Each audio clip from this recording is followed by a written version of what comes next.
Berkshire Hathaway Incorporated. To the shareholders of Berkshire Hathaway Incorporated, our gain in net worth during 1998 was $25.9 billion, which increased the per share book value of both our Class A and Class B stock by 48.3%. Over the last 34 years, that is, since present management took over, per share book value has grown from $19 to $37,801, a rate of 24.7% compounded annually.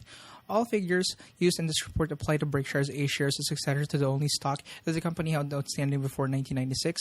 The B shares have an economic interest equal to 1/30th that of the A. Normally, a gain of 48.3% would call for handsprings, but not this year.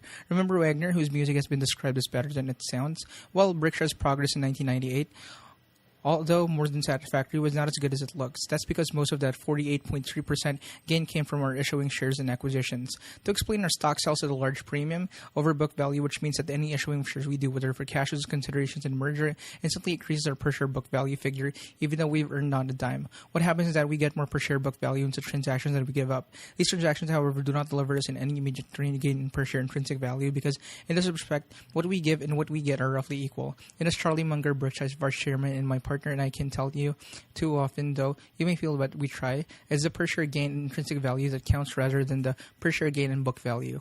Though Berkshire's intrinsic value grew very substantially in 1998, the gain fell well short of the 48.3% recorded for book value. Nevertheless, intrinsic value still far exceeds book value. For a more extensive discussion of these terms and other investment and accounting concepts, please refer to our owner's manual on pages 56 to 64, in which we set forth our owner-related business principles. Intrinsic value is discussed on pages 61 to 62. We entered 1999 with the best collection of business and managers in our history. The two companies we acquired in 1998, General Ray and Executive Jet, are first class in every way. More about both later in the performance of our operating business. Last year exceeded my hopes. Geico once again simply shot the lights out. On the minus side, several of the public companies in which we have major investments experienced significant operating shortfalls that neither they nor anticipated early in the year. Consequently, our equity portfolio did not perform nearly as well did the S&P 500. The problems of these companies are almost certainly temporary in Charlie, and I believe that their long-term prospects are excellent. In our last three annual reports, we furnished you a table that we regard as central to estimating Berkshire's intrinsic value. In the updated version of that table, which follows, we trace our two key components of value, including General Ray on a pro forma basis if we had owned it throughout the share. The first column lists our per share ownership investments, including cash and equivalents, but excluding securities held in our financial products operation.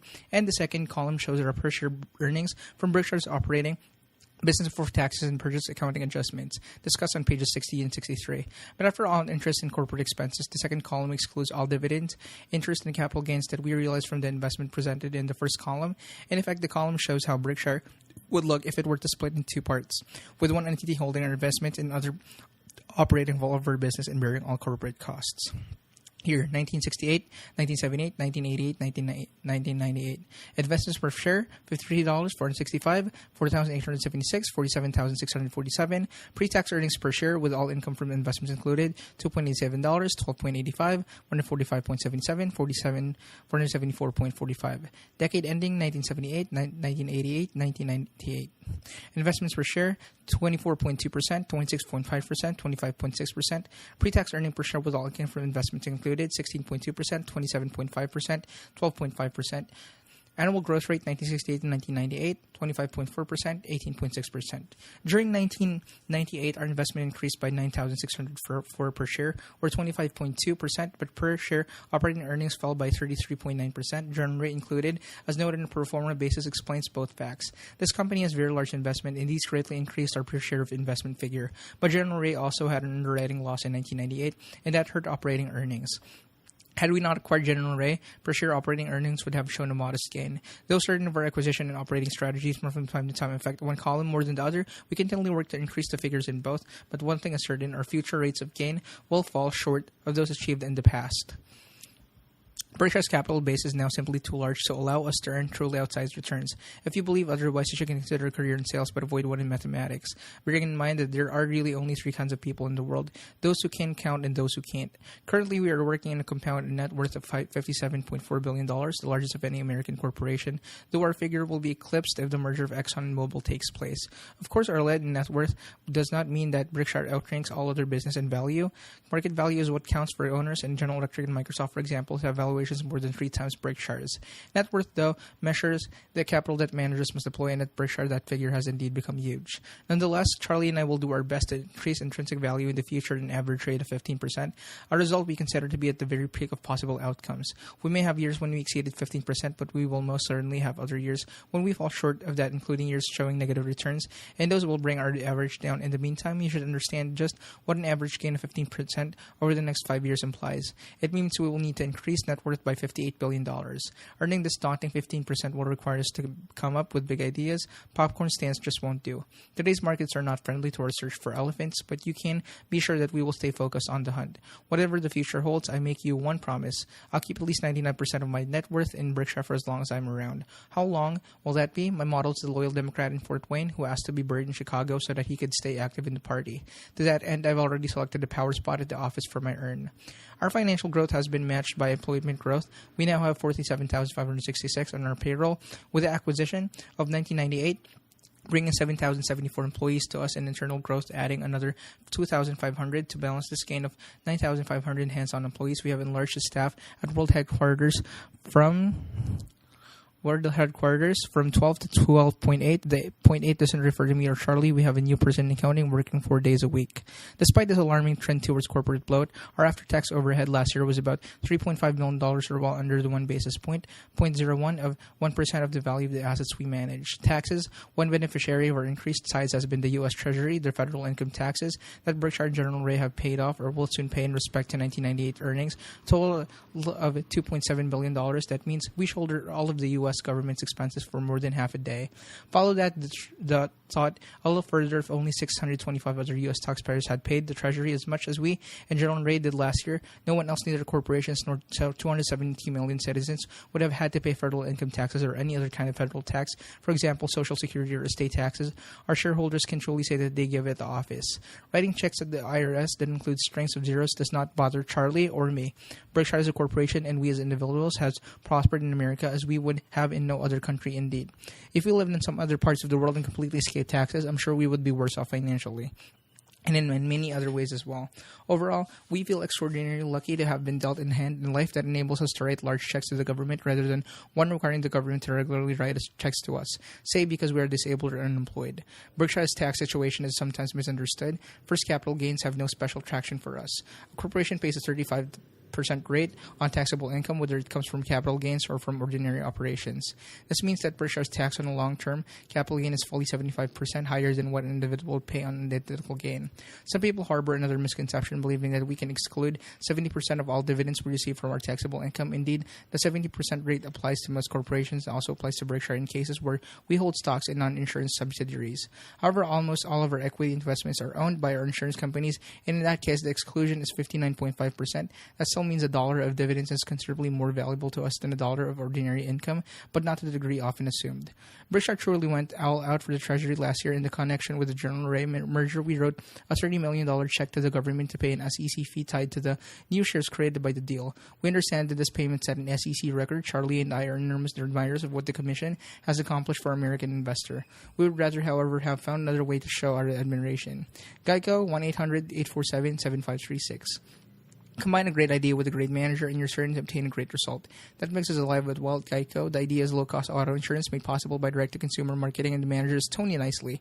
Quietly simple, there is no one in the business world who could run Geico better than Tony does. His instincts are unerring, his energy is boundless, and his execution is flawless. While maintaining underwriting discipline, Tony is building an organization that is gaining market share at an accelerating rate. This pace has been encouraged by our compensation policies, the direct writing of insurance, that is, without there being an agent or broker between the insurance policyholder, involves a substantial front-end investment, first-year business, therefore unprofitable in a major way. At Geico, we don't wish this cost to deter our association from the aggressive pursuits of new business, which, as it renews, will deliver significant profits, so we leave it out of our compensation formulas. What's included then? We base 50% of our associates' bonuses and profit sharing on the earnings of our seasoned book, meaning policies that have been with us for more than a year. The other 50% is tied to growth in policyholders, and here we have stepped on the gas. In 1995, the year prior to its acquisition by Berkshire, Geico spent $33 million in marketing and had 652 telephone counselors. Last year, the company spent $143 million, and the counselor count grew to 2,162. The effects that these efforts had at the company are shown by the new business and enforced figures below. Years. 1993, 1994, 1995, 1996, 1997, 1998. New auto policies: 354,882, 396,217, 461,608, 617,669, 913,176, 1,317,661. Auto policies in force: 2,011,555, 2,147,549, 2,310,337, 2,543,699, 2,949,439, 3,562,644. Voluntary only excludes assigned risks and the like. In 1999, we will gain an increase in our marketing budget, spending at least $100 million. In fact, there's no limit to what Berkshire is willing to invest in Geico's new business activity, as long as we can concurrently build the infrastructure the company needs to properly serve its policyholders. Because of the first-year cost, companies that are concerned about quarterly or annual earnings would shy away from similar investment, no matter how intelligent these might be in terms of building long-term value. Our calculus is different. We simply measure whether we are creating more than $1 of value per dollar spent, and if that calculation is favorable, the more dollars we spend, the happier I am. There's far more to Geico's success, of course, than low prices and informative advertising. The handling of claims must also be fair, fast and friendly, and ours is. Here's an impartial scorecard on how we ship up in New York, our largest volume state. The insurance department recently reported that Geico's complaint ratio in 1997 was not only the lowest of the 5 largest auto insurance, but was also less than half the average of the other 4. Geico's 1998 profit margin of 6.7% was better than we had anticipated, and indeed better than we wished. Our results reflect an industry-wide phenomenon in recent years. Both the frequency of auto accidents and their severity have unexpectedly declined. We responded by reducing rates 3.3% in 1998, and we will reduce them still more in 1999. These moves will soon bring profit margins down, at least to 4%, which is our target, and perhaps considerably lower. Whatever the case, we believe that our margins will continue to be much better than those of the industry. With Geico's growth and profitability both outstanding in 1998, so also were its profit sharing and bonus payments. Indeed, the profit sharing payment of $103 million, or 32.3% of salary, which went to all 9,313 associates who had been with us for more than a year, may well have been the highest percentage payment at any large company in the country. In addition, associates benefit from a company-funded pension plan. The 32.3% may turn out to be a high watermark, given that the profitability component in our profit-sharing calculation is almost certain to come down in the future. The growth component, though may well increase overall. We expect the two benchmarks together to dictate very significant profit-sharing payments for decades to come. For associates, growth pays off in other ways as well. Last year, we promoted 4,612 people. Impressive as the Geico figures are, we have far more to do. Our market share improved significantly in 1998, but only 3% to 3.5%. For every policyholder we now have, there are another 10 who should be giving us their business. Some of you who are reading this may be in the category. About 40% of those who check our rates find that they can save money by doing business with us. The proportion is not 100% because insurers differ in their underwriting judgments, with some giving more credit than we had do with the drivers who live in certain geographical areas or work at certain occupations. We believe, however, we more frequently offer the low price than does any other national carrier selling insurance to all comers. Furthermore, in 40 states, we can offer a special discount, usually 8% to our shareholders, so give us a call and check us out. You may think that one commercial in this section is enough, but I have another to present, this one directed at managers of publicly owned companies. At Berkshire, we feel that telling outstanding CEOs such as Tony how to run their companies would be the height of foolishness. Most of our managers wouldn't work for us if they got a lot of backseat driving. Generally, they don't have to work for anyone, since 75% are so independently wealthy. Besides, they are the market requires of the business world and need no advice from us as to how to hold the bat or when to swing. Nevertheless, Berkshire's ownership may make even the best of managers more effective. First, we eliminate all the ritualistic and non-productive activities that normally go with the job of CEO. Our managers are totally in charge of their personal schedules. Second, we give each a simple mission: just run your business as if you own it, 100% of it. 2, it's the only asset in the world that you have in your family have or will ever have. And 3, you can't sell or merge it for at least a century. As a corollary, we'll tell them they should not let any of their decisions be affected even slightly by accounting considerations. We want our managers to think about what counts, not how it will be counted. Very few CEOs of public companies operate under similar mandate, mainly because they have owners who focus on short-term prospects and reported earnings. Berkshire, however, has a shareholder base which it will have for decades to come. It has the longest investment horizon to be found in the public company universe. Indeed, a majority of our shares are held by the investors who expect to die still holding them. We can therefore ask our CEOs to manage for maximum long-term value rather than for the next quarter's earning. We certainly don't ignore the current results of our business. In most cases, they are of great importance, but we never want them to be achieved at the expense of our building even greater competitive strengths. I believe Geico's story demonstrates the benefits of Berkshire approach. Charlie and I haven't taught Tony a thing, and ever will, but we have created an environment that allows him to apply all of his talents to what's important. He does not have to devote his time or energy to broad meetings, press interviews, presentations by investment bankers, or talks with financial analysts. Furthermore, he need never spend his moment thinking about financing, credit ratings, or street expectations for earnings per share because of our ownership structure. He also knows that this operational framework will endure for decades to come. In this environment of freedom, both Tony and his company can convert their almost limitless potential into matching achievements. If you are running a large profitable business that will strive in a Geico-like environment, check our acquisition criteria on page 21 and give me a call. I promise a fast answer will mention your inquiry to one except Charlie. Executive Jet Aviation, 1-800-848-6436. To understand the huge potential of executive jet aviation, EJA, you need some understanding of its business, which is selling fractional shares of jets and operating their fleet for its many owners. Rich Santulli, CEO of EJA, created the fractional ownership industry in 1986 by visualizing an important new way of using planes. Then he combined guts and talent to turn his idea into major business. In a fractional ownership plan, you purchase a portion, say 1/8 of any wide variety of jets that EJA offers. That purchase entitles you to 100 hours of flying time annually. Deadhead hours don't count against your allotment, and you are also allowed to average your hours over 5 years. In addition, you pay both a monthly management fee and a fee for hours actually flown. Then on a few hours' notice, EJA makes your plane or another at least as good available to you at your choice of 5,500 airports in the U.S. In effect, calling up your plane is like phoning for a taxi. I first heard about the NetJets program, as it is called, about 4 years ago from Frank Rooney, our manager at H.H. Brown. Frank had used and been delighted with the service and suggested that I meet Rich to investigate signing up for my family use. It took Rich about 15 minutes to sell me a quarter, 200 hours annually of a Hawker 1000. Since then, my family has learned firsthand through flying 900 hours and 300 trips what a friendly, efficient, and safe operation EJA runs. Quite simply, they love the service. In fact, they quickly grew so enthusiastic that I did a testimonial ad for EJA long before I knew there was any possibility for purchasing a business. I did, however, ask Rich to give me a call if he ever got interested in selling.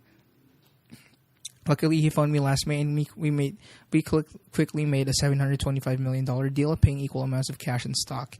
EJA, which is by far the largest operator in its industry, has more than 1,000 customers and 163 aircraft, including 23 core aircraft that are owned or leased by EJA itself, so that it can make sure the service is first class even during the times when demand is heaviest. Safety, of course, is the paramount issue in any flight operation, and Rich's pilots, now numbering about 650, receive extensive training at least twice a year from Flight Safety International, another Berkshire subsidiary and the world leader in pilot training. The bottom line on our pilots, I've sold the Berkshire plane and will now do all of my business flying as well as my personal flying with NetJets crews. Being the leader in the industry is a major advantage for all concerned. Our customers gain because we have an armada of planes positioned throughout the country at all times, blanketing that allows us to provide unmatched service. Meanwhile, we gain from the blanketing because it reduces deadhead cost. Another compelling attraction for our clients is that we offer products from Boeing, Gulfstream, Falcon, Cessna, and Raytheon, whereas our two competitors are owned by manufacturers that offer only their planes. In effect, NetJets is like a physician who can recommend whatever medicine fits best the needs of each patient. Our competitors, in contrast, are producers of a house brand that they must prescribe for one and all. In many cases, our clients, both corporate and individual, own fractions of several different planes and can therefore match specific planes to specific missions. For example, a client might own 1/16 of 3 different jets, each giving it to 50 hours of flying time, which is in total given a virtual fleet, obtained for a small fraction of the cost of a single plane. Significantly, it is not only small business can benefit from fractional ownership. Already, some of America's largest companies use NetJets to supplement to their own fleet. This saves them big money in both meeting peak requirements and in flying missions that would require their wholly owned planes to log a disproportionate amount of dead hours. When a plane is slated for personal use, the clinching argument is that either the client's signed up now or his children likely will later. This is a question I explained to my wonderful Aunt Alice 40 years ago when she asked me whether she could afford a fur coat. My reply settled the issue. Alice, you aren't buying it, your heirs are. EJA's growth has been explosive in 1997. It accounted for 31% of all corporate jets ordered in the world. Nonetheless, Rich and I believe that the potential fractional ownership has barely been scratched. If many thousands of owners find it sensible to own 100% of a plane which must be used 350 to 400 hours annually, if it's to make economic sense, there must be large multiple debt numbers for whom fractional ownership works. In addition to being a terrific executive, Rich is fun. Like most of our managers, he has no economic need whatsoever to work. Rich spends his time at EJA because it's his baby, and he wants to see how far he can take it. We both already know the answers, both literally and figuratively, to the ends of the earth. And now a small hint to Berkshire directors.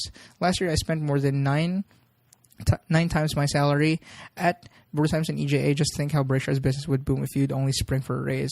General Ray, on December 21, we completed our $22 billion acquisition of General Ray Corporation, in addition to owning 100% of General Ray Insurance Corporation, the largest U.S. property casualty reinsurer the company also owns, including stock. It has an arrangement to buy 82% of the oldest reinsurance company in the world, Cologne Ray. The two companies together reinsure all lines of insurance and operate in 124 countries. For many decades, General Ray's name has stood for quality, integrity, and professionalism in reinsurance, and under Ron Ferguson's leadership, this reputation has been burnished still more. Berkshire can add absolutely nothing to the skills of General Ray's and Cologne Ray's managers. On the contrary, there is a lot of that they can teach us. Nevertheless, we believe that the Berkshire's ownership will benefit General Ray in important ways, that its earnings a decade from now will materially exceed those that would have been attainable absent the merger. We base this optimism on the fact that we can offer General Ray's management a freedom to operate in whatever manner will best allow the company to exploit its strength. Let's look for a moment at this reinsurance business to understand why General Ray could not on its own do what it can under Berkshire. Most of the demand for reinsurance comes from primary insurers who want to escape the wide swings in the earnings that result from large and unusual losses. In effect, a reinsurer gets paid for absorbing the volatility the client reinsurer wants to shed. Ironically, though, a publicly held reinsurer that's created by both its owners and those who evaluate its credit on its smooth of its own results. Wide swings in earnings hurt both credit ratings and PE ratios, even when the business that produces such swings has an expectancy of satisfactory profits over time. This market reality sometimes causes a reinsurer to make costly moves, among them laying off a significant portion of the business it writes in transactions that are called retrocessions, or rejecting good business simply because it tries to bring on too much volatility. Berkshire, in contrast, happily accepts volatility just as long as it carries with it the expectation of increased profits over time. Furthermore, we are Fort Knox of capital, and that means volatile earnings can't impair our premier credit ratings. Thus, we have the perfect structure for writing and retaining reinsurance in virtually any amount. In fact, we've used this strength over the past decade to build a powerful supercat business. What General Ray gives us, however, is the distribution force, technical facilities, and management that will allow us to employ our structural strength in every facet in this industry. In particular, General Ray and Cologne Ray can now accelerate their push into international markets where the preponderance of industry growth will almost certainly occur. As the merger proxy statement spelled out, Berkshire also brings tax and investment benefits to General Ray, but the most compelling reasons for the merger is simply that General Ray's outstanding management can now do what it does best, unfettered by the constraints that have limited its growth. Berkshire is assuming responsibility for General Ray's investment portfolio, though not for Cologne Ray's. We will not, however, be involved in General Ray's underwriting. We will simply ask the company to exercise the discipline of the past while increasing the proportion of its business that is retained, expanding its product line, and widening its geographical coverage. Making these moves in recognition of Berkshire's financial strength and tolerance for wide swings in earnings, as we've long said, we prefer a lumpy 15% return on a smooth 12%. Over time, Ron and his team will maximize General Ray's new potential. He and I have known each other for many years, and each of our companies has initiated significant business that it has reinsured with the other. Indeed, General Ray played a key role in the resuscitation of Geico from its near-death status in 1976. Both Ron and Rich Santulli plan to be at the annual meeting. I hope you get a chance to say hello to them. The economics of property casualty insurance. With the acquisition of General Ray and with Geico's business mushrooming, it becomes more important than ever that you understand how to evaluate an insurance company. The key determinants are 1. The amount of float that the business generates, 2. Its cost, and 3. The most important of all, the long-term outlook for both of these factors. To begin with, float is money we hold but don't own. In an insurance operation, float arises because premiums are received before losses are paid in an interval that sometimes extends over many years. During the past time, the insurer invests the money. Typically, this pleasant activity carries with it downside. The premiums that an insurer takes and usually do not cover the losses and expenses that it eventually must pay. That leaves it running an underwriting loss. What is the cost of float? An insurance business has value if its cost of float over time is less than the cost the company would otherwise incur to obtain funds. But the business does limit if its cost of float is higher than market rates for money. A caution is appropriate here. Because loss costs must be estimated, insurers have enormous latitude in figuring their underwriting results. And that makes it very difficult for investors to calculate a company's true cost of float. Errors of estimation, usually innocent but sometimes not, can be huge. The consequence of these miscalculations flow directly into earnings. An experienced observer can usually detect large-scale errors in reserving, but the general public can typically do no more than accept what's presented, and at times have been amazed by the numbers that big-name auditors have implicitly blessed. As for Berkshire, Charlie and I attempt to be conservative in presenting its underwriting results to you because we have found that virtually all surprises in insurance are unpleasant ones. The table that follows it shows the float generated by Berkshire insurance operations since we entered the business 32 years ago. The data are for every fifth year and also the last, which includes General Ray's huge float. For the table, we have calculated our float, which we generate in large amounts relative to our premium volume by adding net loss reserves, loss adjustments, reserves, funds held under reinsurance, assumed in unearned premium reserves, and then subtracting agents' balances, prepaid acquisition costs, prepaid taxes, and deferred charges applicable to assumed reinsurance. Got that? Year: 1967, 1972, 1977, 1982, 1987, 1992, 1997, 1998. Average float in $1 million: 17, 70, 139, 221, 1,267, 2,290, 7,093. 1998 to 22,760 year end. Impressive as the growth in our float has been 25.4% compounded annually, what really counts is the cost of this item. If that becomes too high, growth in float becomes a curse rather than a blessing. At Berkshire, the news is all good. Our average cost of over the 32 years has been well under zero. In aggregate, we have posted a substantial underwriting profit, which means that we have been paid for holding a large and growing amount of money. This is the best of all worlds. Indeed, though our net float is recorded on our balance sheet as a liability, it has had more economic value to us than an equal amount of net worth would have had. As long as we can continue to achieve an underwriting profit, float will continue to outrank net worth in value. During the next few years, Berkshire's growth in float may be modest. The reinsurance market is soft and this business relationships change slowly. Therefore, General's raise float 2/3 of our total is unlikely to increase significantly in the near term. We do not expect, however, that our cost of float will remain very attractive compared to that of other insurers. Sources of reported earnings. The table that follows shows the main source of Berkshire's reported earnings. In this presentation, purchase accounting adjustments are not assigned to the specific business to which they apply, but are instead aggregated and shown separately. This procedure lets you view the earnings of our business as they would have been reported had we not purchased them. For the reasons discussed on page 62 and 63, this form of presentation seems to us to be more useful to investors and managers than one utilizing generally accepted accounting principles, GAAP, which require purchase premiums to be charged off business by business. The total earnings we show in the table are, of course, identical to the GAAP total in our audited financial statements. Operating earnings: Insurance Group. Underwriting: Supercat. Underwriting other insurance. Underwriting Geico. Underwriting other primary. Net investment income: Buffalo News. Finance and financial products of business: Flight Services, Home Furnishings, International Dairy Queen. Jewelry: Scott Fetzer excluding finance operations. Seas Candies. Shoe Group. General Ray. Purchase accounting adjustments, interest expense, shareholders designated contributions. Other. Operating earnings: Capital gains from investments. Total earnings: all entities. Pre-tax earnings: 1998 in millions: $154, $175, $169, $17, $974, $53, $205, $181, $72, $58, $39, $137, $62, $33, $26, $123, $100, $17, $34, $1,899, $24,115, $4,314.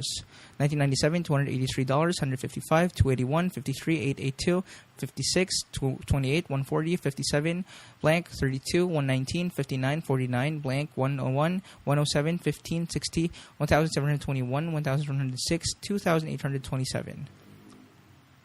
Berkshire shares of net earnings after taxes and minority interests.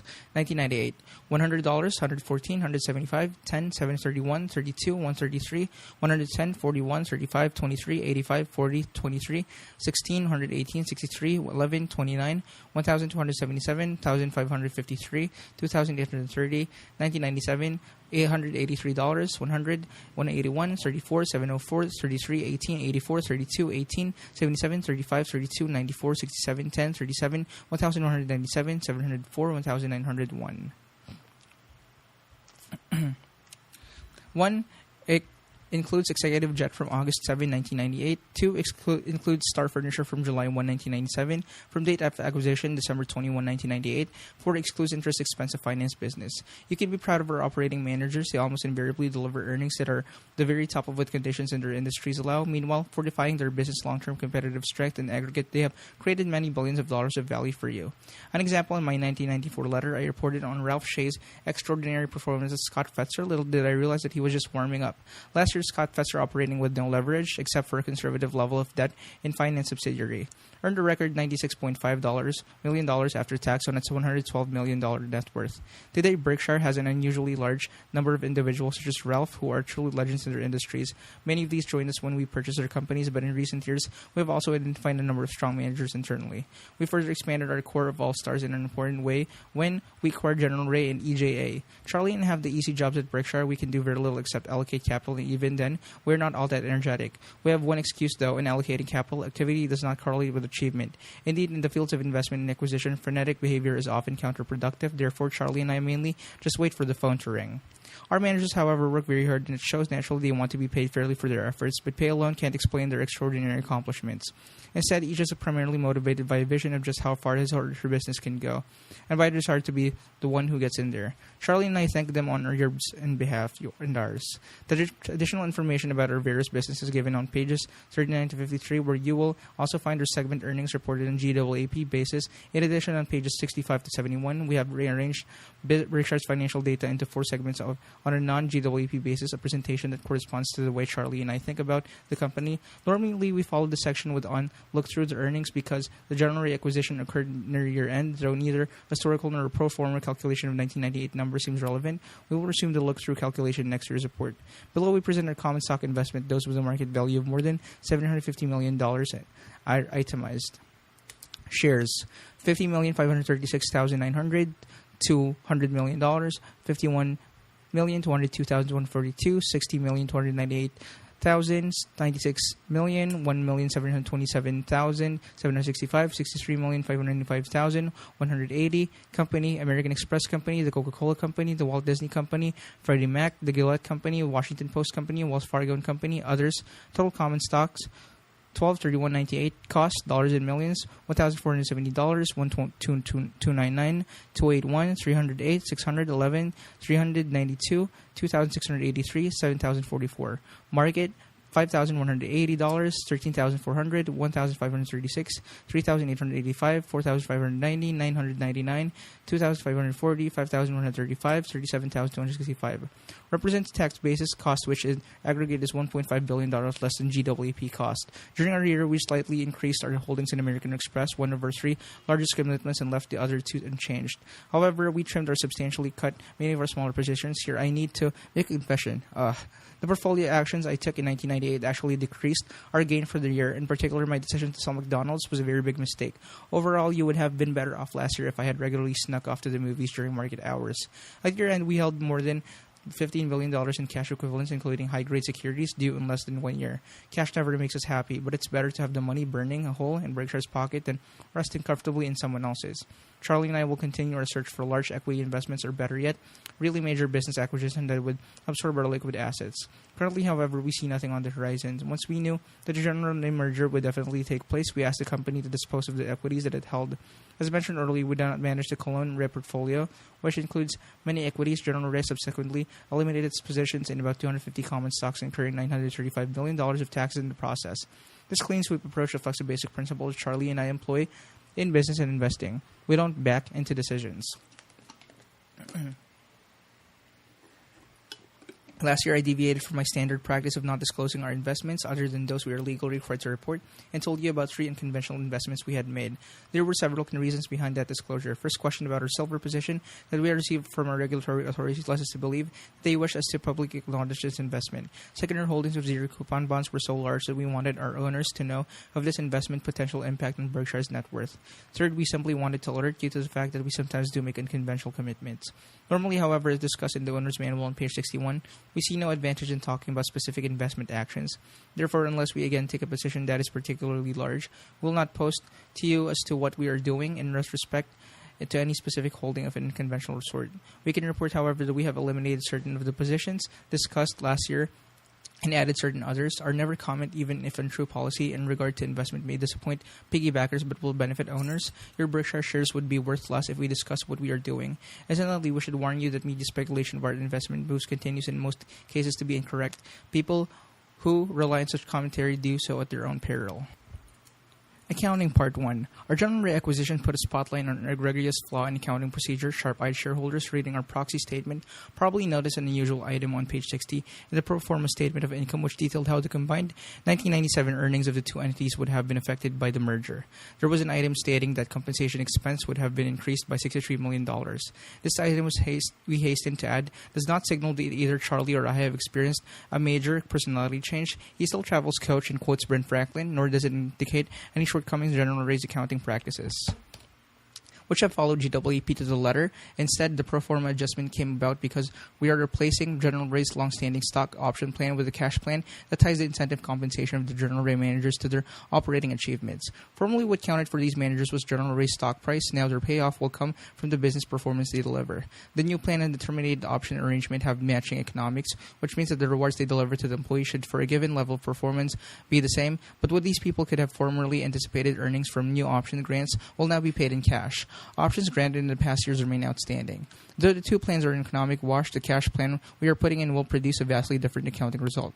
This Alice in Wonderland outcome occurs because existing accounting principles ignore the cost of stock options when earnings are being calculated, even though options are a huge and increasing expense at a great many corporations affect. Accounting principles offer management a choice. Pay employees in one form and count the cost, or pay them in another form and ignore the cost. Small wonder then that the use of option has mushroomed. This lopsided choice has a big downside for owners, however. Though options, if properly structured, can be an appropriate and even ideal way to compensate and motivate top managers, they're more often wildly capricious in their distribution of rewards, inefficient as motivators, and inordinately expensive for shareholders. Whatever the merits of options may be, their accounting treatment is outrageous. Think for a moment of that $190 million we are going to spend for advertising at Geico this year. Suppose that instead of paying cash for our ads, we paid the media in 10-year at the market, Berkshire options. Would anyone then care to argue that Berkshire had not become a cost for advertising or should not be charged as cost in its book? Perhaps Bishop Berkeley, you may remember him as a philosopher who mused about trees falling in the forest when no one was around, would believe that an expense unseen by an accountant does not exist. Charlie and I, however, have trouble being philosophical about unrecorded costs. When we consider investing in an option issuing company, we make an appropriate downward adjustment to reported earnings, simply subtract an amount equal to what the company could have realized by publicly selling options of like quantity and structure. Similarly, if we contemplate an acquisition, we include in our evaluation the cost of replacing any option plan. Then if we make a deal, we promptly take that cost out of hiding. Readers who disagree with me about options will by this time be mentally quarreling with my equating the cost of options issued to employees with those that might theoretically be sold and traded publicly. It is true to state that one of these arguments that employee options are sometimes fortified, that lessens the damage done to shareholders, whereas public offered options would not be. It is true also that companies receive a tax deduction when employee options are exercised. Publicly traded options deliver no such benefit, but there's an offset to these points. Options issued to employees are often repriced transformation that makes them much more costly than the public variety. It's something argued that a non-transferable option given to an employee is less valuable to him than would be a publicly traded option that he could freely sell. That fact, however, does not reduce the cost of the non-transferable option. Giving an employee a company card that can only be used for certain purposes diminishes its value to the employee, but does not in the least diminish its cost to the employer. The earning revisions that Charlie and I have made for options in recent years have frequently cut the reported per-share figures by 5%, with 10% downwards adjustment has been so great that it has affected our portfolio decision, causing us either to make a sale or to pass on a stock purchase we might otherwise have made. A few years ago, we asked 3 questions in these pages to which we have not yet received an answer. If options aren't a form of compensation, what are they? If compensation isn't an expense, what is it? And if expense shouldn't go into the calculation of earnings, where in the world should they go? Accounting Part 2. The role that managements have played in stock option accounting has already been benign. A distressing number of both CEOs and auditors have in recent years bitterly fought FASB's attempts to replace option fiction with truth, and virtually none have spoken out in support of FASB. Its opponents have enlisted Congress in the fight, pushing the case that inflated figures were in the national interest. Still, I believe that the behavior of managements have been even worse when it comes to restructuring and merger accounting. Here, many managements purposefully work at manipulating numbers and deceiving investors, and as Michael Kinsley has said about Washington, the scandal isn't in what's done that's illegal, but rather in what's legal. It was once relatively easy to tell the good guys in accounting from the bad. The late 1960s, for example, brought an orgy of what one charlatan dubbed bold imaginative accounting, the practice of which incidentally made him loved for a time by Wall Street because he never missed expectations. But most investors of that period knew who was playing games, and to their credit, virtually all of Americans most admired companies then shunned deception. In recent years, probity has eroded. Many major corporations still play things straight, but a significant and growing number of otherwise high-grade managers, CEOs who would be happy to have spouses for your children or as trustees under your will, have come to the view that it's okay to manipulate earnings to satisfy what they believe our Wall Street desires. Indeed, many CEOs think this kind of manipulation is not only okay, but actually their duty. These managers start with the assumption all too common that their job at all times is to encourage the highest stock price possible, a premise with which we adamantly disagree. We pump the price they strive admirably primarily for operational excellence, but when operations don't produce results hoped for, these CEOs resort to admirable accounting stratagems. These either manufacture desired earnings or set the stage for them in the future. Rationalizing this behavior, these managers often say that their shareholders will be hurt if their currency for doing deals, that is, their stock is not fully priced, and they also argue that in using accounting shenanigans to get the figures they want, they're only doing what everybody else does. One such everybody doing it attitude takes hold, ethical misgivings vanish. Call this behavior son of Gresham. Bad accounting drives out good. The distortion du jour is the restructuring, charge, and accounting entry that can, of course, be legitimate, but too often is a device for manipulating earnings. In this bit of ledger domain, a large chunk of cost that should properly be attributed to a number of years is dumped into a single quarterly, typically when already faded. 2. Disappoint investors. In some cases, the purpose of the charge is to clean up earnings misinterpretations of the past, and in other it is to prepare the ground for future misrepresentations. In either case, the size and timing of these charges is dictated by the cynical proposition that Wall Street will not mind if earnings fall short by $5 per share in a given quarter, just as long as this deficiency ensures that quarterly earnings in the future will consistently exceed expectations by 5 cents per share. This dump everything into one quarter behavior suggests a corresponding bold imaginative approach to golf scores. In his first round of season, a golfer should ignore his actual performance and simply fill his card with atrocious numbers, double, triple, quadruple, bogeys, and then turn into a score of, say, 140. Having established this reserve, he should go to the golf shop and tell his pro that he wishes to restructure his imperfect swing. Next, as he takes his new swing onto the course, he should count his good holes, but not the bad ones. These remnants from his old swing should be charged instead of the reserve established earlier. At the end of 5 rounds, then his record will be 140, 80, 80, 80, 80, rather than 91, 94, 89, 94, 92. On Wall Street, they will ignore the 140, which, after all, came from a discontinued swing, and will classify your hero as an 80 shooter and one who never disappoints. For those who prefer to cheat up front, there would be a variant of the strategy. The golfer playing alone with a cooperative caddy auditor should defer the recording of bad holes, take 4 80s, accept the plaudits he gets for such athleticism and consistency, and then turn in a 5th card carrying a 140 score. After rectifying his earlier score-keeping sins with this big bath, he may mumble a few apologies but will refrain from returning the sums he has previously collected from comparing scorecards in the clubhouse. The caddy, need we add, will have acquired a loyal patron. Unfortunately, CEOs who use variations of these scoring schemes in real life tend to become addicted to the games they're playing.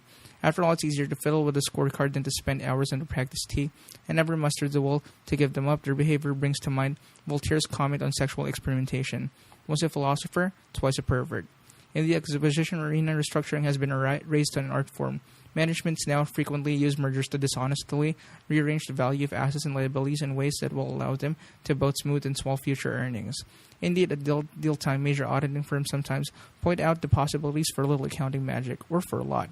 Getting this push from pulpit, first-class people will frequently stoop their third-class tactics. CEO understandably do not find it easy to reject auditor-blessed strategies that lead to increased future earnings.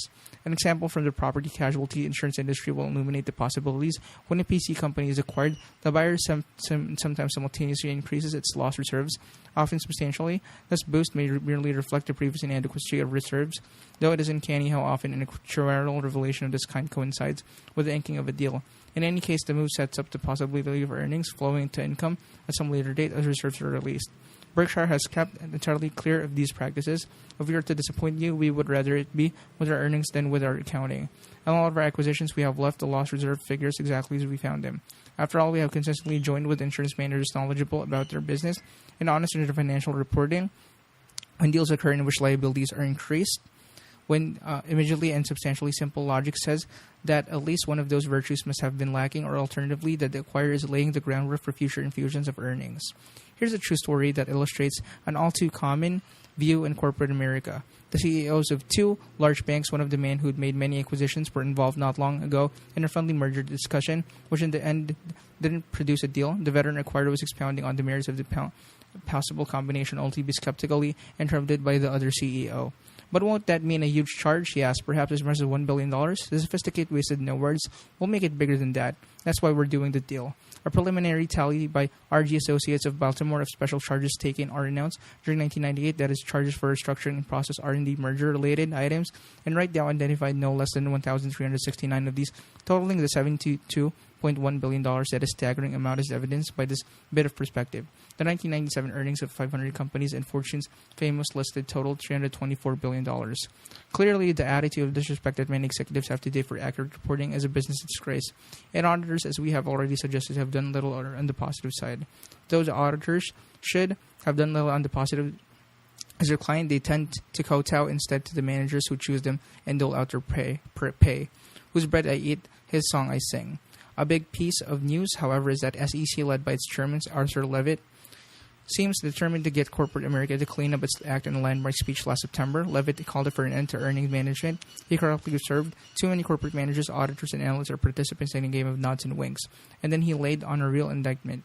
Managing may be giving way to manipulating, integrity may be losing out to illusion. I urge you to read the chairman's speech. You can find it on the internet at www.sec.gov and to support him in his effort to get corporate America to deliver a straight story to its owners. Levitt's job will be Herculean, but it's hard to think of another more important for him to take on. Reports to shareholders. Berkshire's internet site, www.berkshirehathaway.com, has become a prime source for information about the company. While we continue to send annual reports to all shareholders, we now send quarterlies only to those who request them. Letting others read these at our site. In this report, we again enclose a card that can be returned by those wanting to get printed quarterlies in 1999. Charlie and I have two simple goals in reporting. One, we want to give you the information that we would wish you to give us if our position were reversed. And two, we want to make Berkshire's information accessible to all of you simultaneously.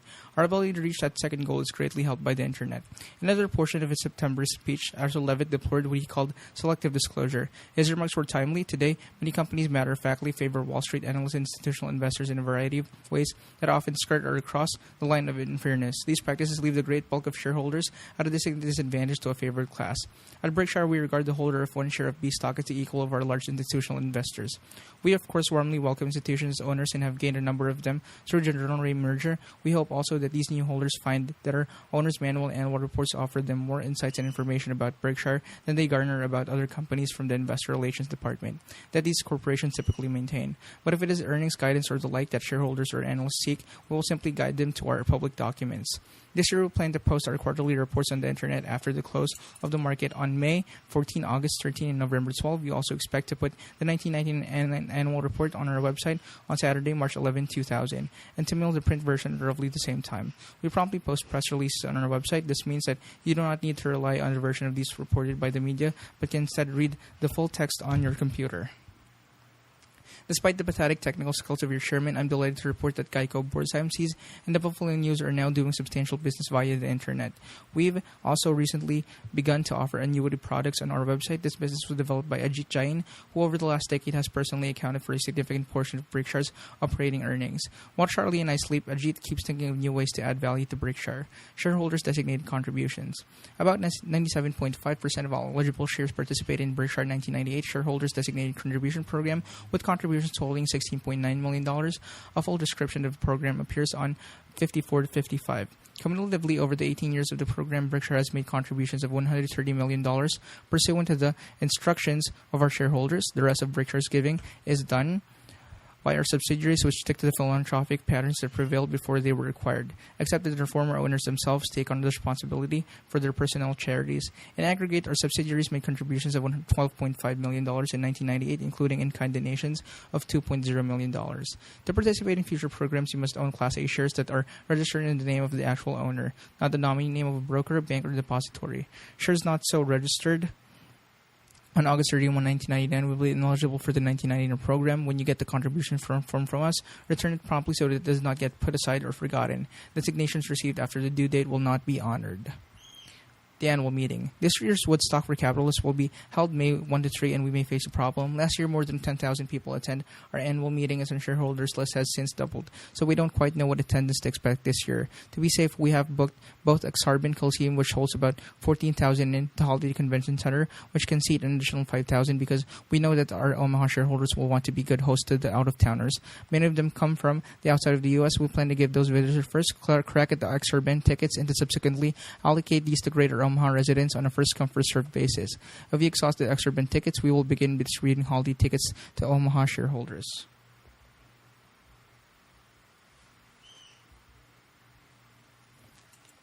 If we end up using both locations, Charlie and I will split our pre-meeting time between the two. Additionally, we'll have exhibits and also to Berkshire movie, large television screens, and microphones at both sites. When we break for lunch, many attendees will leave Extra Ben, which means that those holidays can, if they wish, make the 5-minute trip to Exerben and finish out the day there. Buses will be available to transport people who don't have cars. The doors will be open at both locations 7 a.m. on Monday, and at 8:30 we will premiere the 1999 Berkshire movie Epic, produced by Mark Hamburg, our CFO. The meeting will last from 9:30 until 3:30, interrupted only by the short lunch break. An attachment to the proxy material that is enclosed with this report explains how you can obtain the badge you will need for admission to the meeting and other events. As for plane hotel car reservations, we have again signed up American Express, 800-799-6634 to give you special help. In our normal fashion, we will run buses from the larger hotels to the meetings. After the meeting, these will make trips back to the hotels and the Nebraska Furniture Mart, Borsheim to the airport. Even so, you are likely to find the car useful. The full line of Berkshire products will be available at Extra Ben, and the more popular items will also be sold at holiday. Last year was a sales record across the board, moving 3,700 pounds of See's candies, 1,635 pairs of Dexter shoes, 1,150 sets of Quicket knives, and 3,104 Berkshire shirts and hats. Additionally, $26,944 of World Book products were purchased, as well as more than 2,000 golf balls with the Berkshire Hathaway logo. Charlie and I are pleased but not satisfied with these numbers and confidently predict new records in all categories this year. Our 1999 apparel line will be unveiled at the meeting, so please defer your designer purchase until you view our collection. The Dairy Queen will also be on hand and will again donate all proceeds to the Children's Miracle Network. Last year, we sold about 4,000 deli bars, fudge bars, and vanilla orange bars. Additionally, Geico will have the booth that will be manned by a number of our top counselors from around the country, all of them ready to supply you with auto insurance quotes. In almost all cases, Geico will be able to offer you a special shareholders discount. Check out whether we can save you some money. The piece de resistance of our one company trade show will be a 79-foot long, nearly 12-foot wide, fully outfitted cabin of a 737 Boeing business jet BBJ, which is NetJet's newest product. This plane has a 14-hour range, is designed to carry 19 passengers, and offers a bedroom, an office, and 2 showers. Deliveries to fractional owners will begin in the first quarter of 2000. The BBJ will be available for your inspection on May 1 to 3 near the entrance of the Extra Ben Hall. You should be able to minimize your wait by making your visit on Saturday or Sunday. Bring along your checkbook in case you decide to make an impulse purchase. NFM's multi-stored complex located on 75 acres site about a mile from Extra Ben is open from 10 a.m. to 9 p.m. on weekdays and 10 a.m. to 6 p.m. on Saturdays and Sundays. This operation did $300 million in business during 1998 and offers an unrivaled breadth of merchandise, furniture, electronics, appliances, carpets, and computers, all at can't-be-beat prices. During the April 30th to May 4th period, shareholders presenting their meeting badge will receive a discount that is customarily given only to its employees. Borsheim normally is closed on Sunday but will be open for shareholders from 10 a.m. to 6 p.m. on May 2nd. On annual meeting weekend last year, the store did an incredible amount of business sales, were double those of the previous year, and the store's volume on Sunday greatly exceeded volume for any days in Borsheim's history. Charlie attributes this record to the fact that he autographed sales tickets that day, and while I have my doubts about this proposition, we are not about to mess with the winning formula. Please give him writer's cramp. On last year's Sunday, Borsheim wrote 2,501 tickets during the 8 hours it was open. For those of you who are mathematically challenged, that is one ticket every 11.5 seconds. Shareholders who wish to avoid Sunday's crowd can visit Borsheim's on Saturdays, 10 a.m. to 5:30 p.m. or on Monday, 10 a.m. to 8 p.m. Be sure to identify yourself as a Berkshire owner so that Susan Jacks, Borsheim CEO, can quote your shareholders' weekend price. Susan joined us in 1983 as a $4 per hour salesperson and was made CEO in 1994. This move ranks as one of my best managerial decisions. Birch players can look forward to a thrill on Sunday when Bob Hammond, the best the game has ever seen, will turn up to play with our shareholders in the mall outside of Borsheim's. Bob plays without sorting his cards. Hey, maybe that's what's wrong with my game. We will also have a couple of other tables at which another expert or two will be playing. Goritz, my favorite steakhouse, will again be open, especially for Berkshire shareholders on the Sunday night before the meeting. Though Goritz served from 4 p.m. until about 1 a.m. last year, its crew was swamped, and some of our shareholders had an uncomfortable wait. This year, free reservation will be accepted, and we ask that you don't come on Sunday without a reservation other years. Many of our shareholders have chosen to visit Goritz on Friday, Saturday, or Monday. You can make reservation begin on April 1, but not before by calling 402-551-3733. The Kong du Senti will continue to order rare T-bones with double orders of hash browns. The Omaha Golden Spikes, the Omaha Royals, will meet the Iowa Cubs on Saturday evening, May 1st at Rosenblatt Stadium. Your chairman, whose breaking ball had the crowd buzzing last year, will again take the mound this year. I plan to introduce my flutter ball. It's really a source of irritation to me that many view our annual meeting's financial event rather than the sports classic. I consider it to be. Once the world sees my flutter ball, that misperception will be erased. Our proxy statement includes the instruction about obtaining tickets to the game and also a large quantity of other information that should help you to enjoy your visit. I particularly urge the 60,000 shareholders that began through the January merger to join us. Come meet your fellow capitalists. It wouldn't be right to close without a word about the 11.8 people who work with me in Berkshire's corporate office. In addition to handling the myriad of tax, regulatory, and administrative matters that come with owning dozens of businesses, this group efficiently and cheerfully manages various special projects. Here's some of which generate hundreds of inquiries. Here's a sample of what went on in 1998. 6,106 shareholders designated 3,880 charities to receive contributions. Kelly much more processed about 17,500 admission tickets for the annual meeting, along with orders and checks for 3,200 baseball tickets. Kelly and Mark Hambrick produced and directed the Exurban Extravaganza, a job that required them to arrange presentations made by our subsidiaries, prepare our movie, and sometimes lend people a hand with travel and lodging. Debbie, Buzz, and Nick satisfied the varying needs of the 46 media organizations, 13 of them non-U.S. that covered the meeting, and meanwhile, as always, skillfully assisted me in every aspect of my job. Debbie and Mark assembled the data for our annual report and oversaw the production, distribution, of 165,000 copies. This year, the number will be 375,000. Mark handled 95% of the details and much of the substance connected with our completing two major mergers. Kelly, Debbie, and Debre dealt efficiently with tens of thousands of requests for annual reports and financial information that came through the office. You and I are paying for only 11.8 people, but we're getting what would most places be out of 100. To all of the 111.8, my thanks. March 1, 1999, Warren E. Buffett, Chairman of the Board.